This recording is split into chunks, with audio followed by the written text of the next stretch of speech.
सर्वांचं हार्दिक स्वागत आहे। गुरु नानक विद्यालयाचा अभिमान, शिष्यवृत्त परीक्षेचा 5 विद्यार्थ्यांनी शानदार कामगिरी, मेहनत, मार्गदर्शन आणि चिकाटीचा संगम, यशाचे नवी शिखरे। स्वप्न पाहणाऱ्याची स्वप्न पूर्ण होतात असे म्हणतात। या वाक्याला साजेचे यश गुरु नानक विद्यालय विरुळ स्टेशन येथील 5 विद्यार्थ्यांनी मिळवलेलं आहे। महाराष्ट्र राज्य परीक्षा परिषद पुणे यांच्या वतीने आयोजित पूर्व उच्च प्राथमिक शिष्यवृत्ती परीक्षा PUP इयत्ता 5वी 2025 मध्ये या विद्यार्थ्यांनी घवघवीत यश मिळवलेला विद्यालयाचा झेंडा अभिमानाने उंचवलेला आहे। यशस्वी विद्यार्थ्याचे नाव कुमारी ऋतुजा मनोज ताकसांडे, कुमारी परी बुद्ध भगत, कुमारी पायल भारत उपरे, कुमारी श्रावणी घनश्याम मेश्राम, कुमारी स्मिता संतोष झाडे।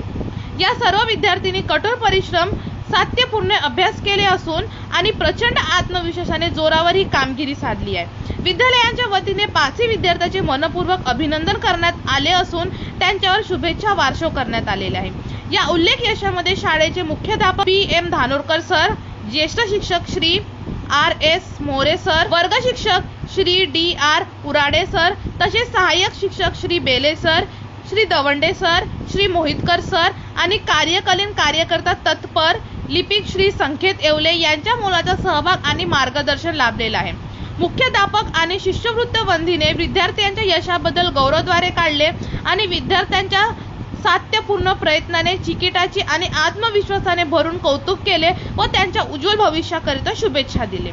विद्यार्थिनीचा यशाचा गाभा म्हणजे त्यांच्या अथक मेहनतीबरोबरच पालकांचे सहकार्य आणि विद्यालयाच्या शिक्षकाचे वेळोवेळी केलेले योग्य मार्गदर्शन। शाळेने या यशाला पुढील प्रवास अधिक तेजस्वी करण्याचा निर्धार व्यक्त केले असून भविष्यात अधिकाधिक विद्यार्थ्यांना शिष्यवृत्त परीक्षेसाठी तयार करण्याचा संकल्प सोडला आहे। गुरु नानक विद्यालय या अभिमानाद्वारे यशाने शिक्षण क्षेत्रात आपली वेगळी ओळख निर्माण केली असून यामुळे संपूर्ण परिसरात विद्यालयाचा नवलौकिक दुणवलेला आहे। प्रवीण चिडेची रिपोर्ट, विरुळ स्टेशन। आणि जर तुम्ही आतापर्यंत आमच्या चॅनलला सबस्क्राइब नाही केलं तर आता जाऊन तुरंत करा आणि संपूर्ण परिवारासह पाहत राहा फक्त आझादी दर्पण न्यूज चॅनल। धन्यवाद।